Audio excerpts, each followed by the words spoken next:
Most welcome to YouTube online classes. आज हम बात करेंगे रिजर्व फूड ऑफ एल्गी। तो देखा जाए एल्गी जो है हमारा क्रस्टोगैम्स का एक इम्पॉर्टेंट प्लांट ग्रुप है जो एंजियोस्पर्मिक प्लांट से डिफर होता है। एंजियोस्पर्मिक प्लांट में देखा जाए फ्रूटिंग होती है, फ्लावरिंग होती है और फूड मटेरियल जो भी फोटोसिंथेसिस होता है वो स्टार्च ग्लूकोज के फॉर्म में होता है और स्टार्च के फॉर्म में स्टोर होता है, फैट के फॉर्म में स्टोर होता है, शुगर के फॉर्म में स्टोर होता है, डिफरेंट फॉर्म में स्टोर होता है। तो देखा जाए कि जो एल्गी हमारे हैं वो एंजियोस्पर्मिक प्लांट से डिफर है। तो रिजर्व फूड बेसिकली है क्या? तो रिजर्व फूड वह फूड होता है जब प्लांट हमारा फोटोसिंथेसिस करते हैं। तो फोटोसिंथेसिस में क्या होता है कि सनलाइट की प्रेजेंस में, सनलाइट की वजह से जो फोटो हमारा क्लोरोफिल होता है, क्लोरोफिल पिगमेंट जो होता है वहां पर कार्बन एसिमिलेशन होता है। कई कार्बन मॉलिक्यूल आपस में जुड़ जाते हैं फिजियोलॉजिकल एक्टिविटी फोटोसिंथेसिस प्रोसेस द्वारा, और फिर उसके बाद वो कार्बोहाइड्रेट या शुगर के दूसरे फॉर्म्स में बदल जाते हैं, ग्लूकोज या फ्रक्टोज इस तरह की चीजें बनाते हैं। तो बेसिकली जो प्रोडक्ट बनता है ग्लूकोज बनता है, और ग्लूकोज जो है अपने रियल फॉर्म में वो किसी प्लांट ग्रुप में डायरेक्ट जो है वो रिजर्व नहीं हो सकता, स्टोर नहीं हो सकता है। तो क्या होता है कि प्लांट के अंदर एक दूसरा फॉर्मेशन होता है कि जो ग्लूकोज बनता है या जो फूड मटेरियल बनता है या जो फोटोसिंथेसिस प्रोडक्ट बनता है वो सीधे उस फार्म में ना होकर, जिस फार्म में वो डायरेक्ट फोटोसिंथेसिस बन रहा है, एक उसी की दूसरी फार्म में कन्वर्ट होता है और कन्वर्ट होने के बाद उसके अंदर स्टोर हो जाता है। और फिर यही रिजर्व फूड जो है प्लांट्स अपने बुरे समय में या अनफेवरेबल कंडीशंस में, डिफरेंट प्रोसेस में, वो चाहे सेक्सुअल एक्टिविटी हो, चाहे एसेक्सुअल एक्टिविटी हो, या फिजियोलॉजिकल प्रोसेस हो, या सेल डिवीजन हो, उन दूसरी एक्टिविटी में जब बहुत सारी एनर्जी की जरूरत होती है तो उस समय इसी रिजर्व फूड को यूज करते हैं और इसी फूड को वो जो रिजर्व है उसी को एक्टिवेट करके एनर्जी को प्राप्त करते हैं। इसलिए जो मटेरियल स्टोर होता है दूसरे फॉर्म में इज कॉल्ड रिजर्व फूड। तो देखा जाए प्लांट हमारे एल्गी जो है उसमें बहुत सारे ग्रुप्स हैं, अलग अलग पिगमेंटेशन होता है। क्लोरोफिल, किसी में क्लोरोफिल मिलेगा, किसी में जेंथोफिल मिलेगा। क्लोरोफिल की डिफरेंट फॉर्म्स वहां पर अवेलेबल होती है। तो आज हम स्टडी करेंगे कि प्लांट के जो एल्गी है उसके किस ग्रुप में कौन सा रिजर्व फूड पाया जाता है। और इसमें से मान के चलिए कि एक ना एक क्वेश्चन आपको सभी कंपटीशंस के जो लाइफ साइंस से जुड़ी हुई है उनमें आपको मिलने की पूर्ण संभावना रहेगी। तो पहला हमारा ग्रुप है रिजर्व फूड ऑफ क्लोरोफाइसी, यानी कि ऐसा ग्रुप जिसके जो एल्गी होंगे उनके अंदर जो डोमिनेंट पिगमेंट होगा वो हमारा होगा क्लोरोफिल पिगमेंट होगा। The reserve food is starch composed of amylose and amylopectin.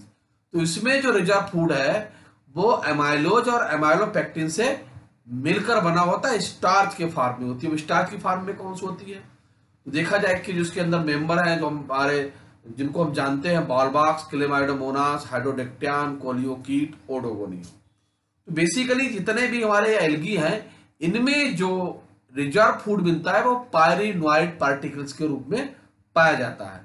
बॉलबॉक्स है, क्लेमाइडोमोनास है, तो देखा जाए कि उसमें सिंगल पायरिनोइड पार्टिकल्स होता है, किसी में कई सारे पायरिनोइड पार्टिकल्स होते हैं।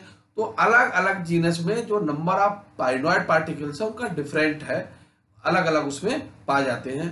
अब जैसे बात करते हैं बॉलबॉक्स, देखिए पायरिनोइड है क्या? पायरिनोइड क्या होता है कि जो सेंट्रल भाग जो होता है वो पार्टिकल का वो प्रोटीन का बना होता है, और उसके चारों तरफ दूसरा भाग होता है, पेरिफेरल पार्ट होता है, वो स्टार्च का बना होता है। और प्रोटीन और स्टार्च मिलकर जो पार्टिकल बनता है इज कॉल्ड पायरिनोइड पार्टिकल्स।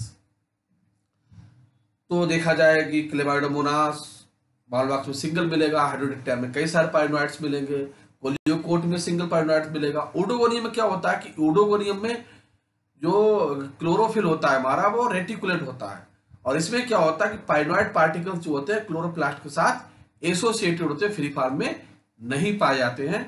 तो यहां पर हम देख सकते हैं कि यहां पर जो है हमारे पायरिनोइड पार्टिकल्स इस तरीके से अरेंज रहते हैं।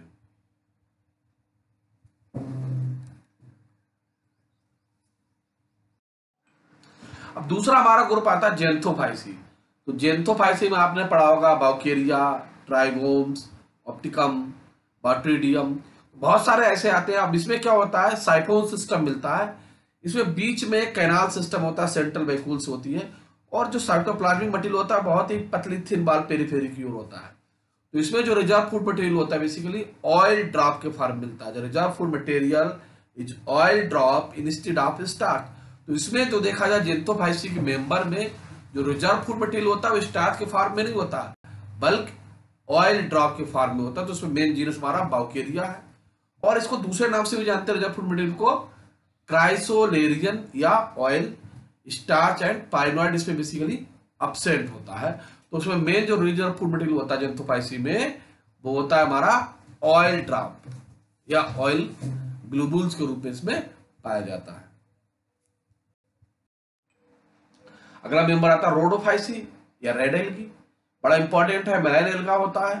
The reserve food material is rhodophyceae is floridean starch which is very much similar to amylopectin in glycogen.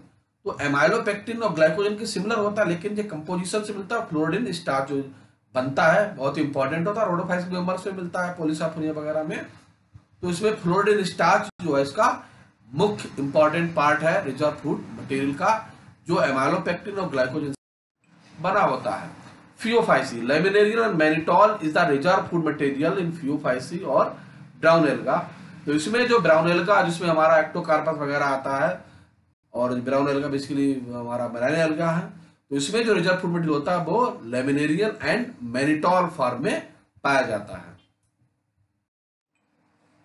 अगला ग्रुप हमारा था ब्लू ग्रीन एल्गी या साइनोफाइसी मेंबर्स में। तो साइनोफाइसिन केमिकल मिलता है, स्टार्च मिलता है, granules are regarded as reserve food.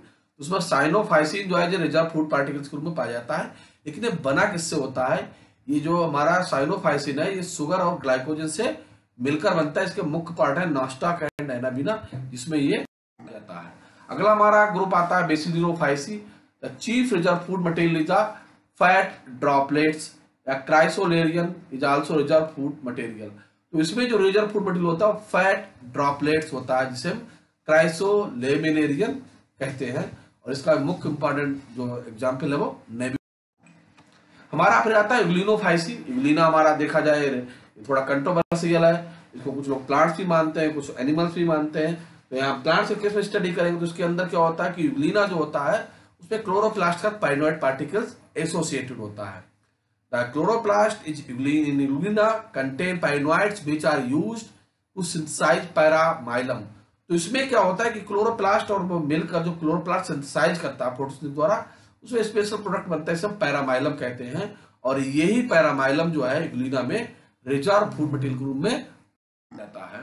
फिर आता है क्राइसोफाइसी। तो इसमें फैट एंड ग्लूसिन्स जो होता है वो फूड के रूप में मिलता है।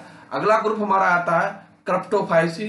तो इसमें जो रिजर्व फूड मटेरियल होता है सॉलिड कार्बोहाइड्रेट और सम केसेस स्टार्च, और कुछ केसेस में स्टार्च